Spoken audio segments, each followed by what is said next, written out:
Magtymyl Pıragynyň sözlerini Ýolama Nurim Wüňdöreden Güle Megler diýen aýdymy.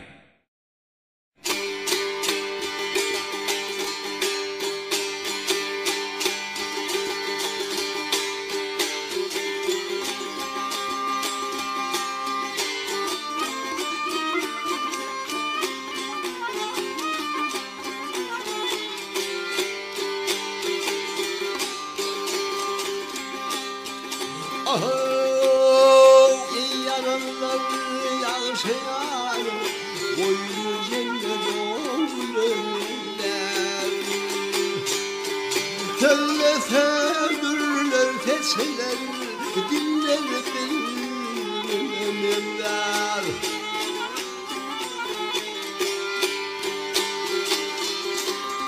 Ülklerine vurup şana ol beni kıldı divana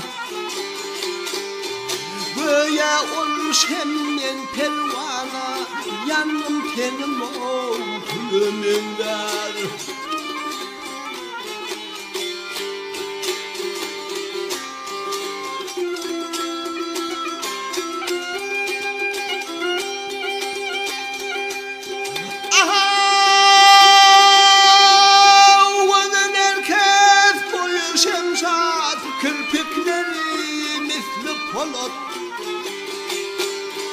Peri peyker ferru ana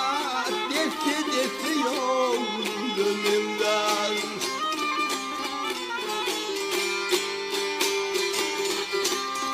Yolunda var o şonari akıdın nezrahani Doğduğundan akan bazı şehrilen şekrimimden